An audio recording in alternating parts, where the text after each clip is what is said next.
पण शिक्षणापेक्षाही संस्कार फार महत्वाचे. जर आपण खूप शिकलो आणि आपल्यामध्ये ते संस्कार नसतील, चांगला आचरण नसेल, चांगला विचार नसतील, आपण वाईट व्यसनाच्या आहारी गेलो, वाईट संगतीच्या आहारी गेलो, तर त्या शिक्षणाला देखील महत्व राहत नाही.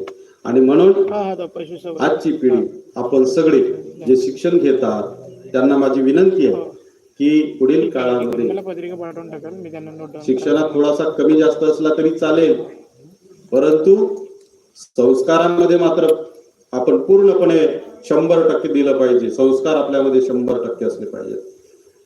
त्याच्यामुळे तुमच्या जीवनामध्ये एक चांगली प्रगती घडून येईल आणि समाजामध्ये तुम्हाला मान सन्मान मिळेल. एखादा माणूस खूप शिकला आणि जर त्याच्यामध्ये वाईट संस्कार, वाईट गुण असतील, तो वाईट विचाराचा असेल, तो काय वाईट संगतीचा असेल, त्याच्या वाईट व्यसन असतील, तर त्याला त्याच्या शिक्षणाला महत्व उरत नाही आणि समाज त्याचा कधीही त्याला खूप शिकला आहे म्हणून त्याला जवळ करत नाही.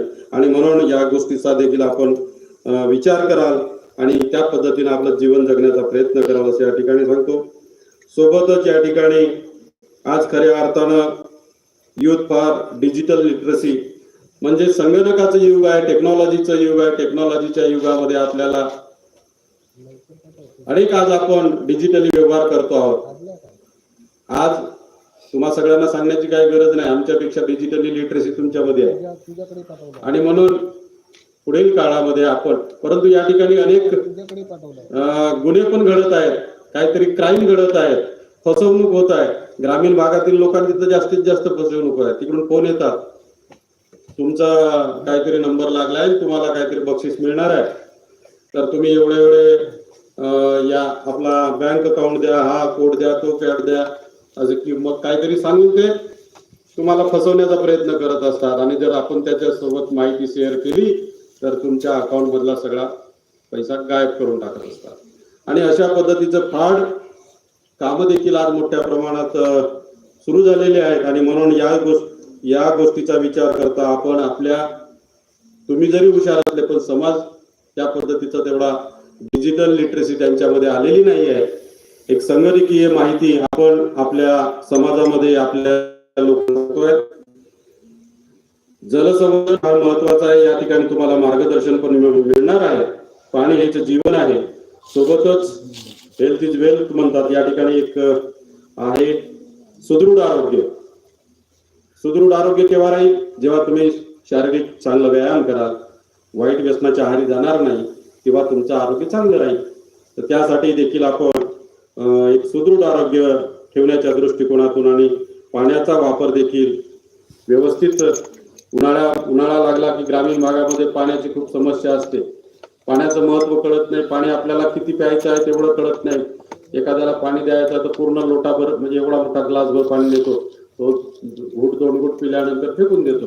त्याच्यामुळे केव्हाही कोणता पाहुणा आला घरी तर त्याला अर्धा ग्लास पाणी देण्याचा प्रयत्न करा, त्याला लागलं तर अजून द्या शेवट. तर अशा पद्धतीने आपण हे जलसंवर्धन देखील आवश्यक आहे. आम्ही पुढील काळामध्ये या नद्या ज्या आहेत आमच्या गडचिरोली जिल्ह्यातून वाहणाऱ्या नद्या, त्या नद्या पावसाळ्यामध्ये मस्त वाहतात, पाणी पुरा वाहून जातो आणि मग शेवटी उन्हाळ्यामध्ये बैलांना देखील, गुरांना देखील, प्राण्यांना देखील पिण्याचं पाणी आपल्याला त्या नदीत मिळत नाही, आपल्याला देखील मिळत नाही. आणि अशा पद्धतीनं एक अडचण निर्माण झाली आहे. पुढील काळामध्ये आम्ही ते बंधारे वगैरे बांधून एक जलसंवर्धनाचं पाणी अडवा पाणी जिरवा या संबंधानं आमच्या चर्चा सुरू आहेत आणि पुढील काळामध्ये आम्ही ते करण्याचा पूर्ण प्रयत्न करू असं या ठिकाणी आश्वासन देतो. आपला व्यक्तिमत्व विकास होण्याच्या दृष्टिकोनातून आपण चांगलं भरपूर पुस्तक वाचन करा. आत्ताच कांबळे सरांनी सांगितलं की 2009ला जरी आपली संस्था रजिस्टर झाली असेल किंवा सुरू झाली असेल तरी परंतु प्रगती मात्र झपाट्याने आपल्या कॉलेजची होत आहे. त्याबद्दल मी आपल्या कॉलेजला खूप खूप शुभेच्छा देतो.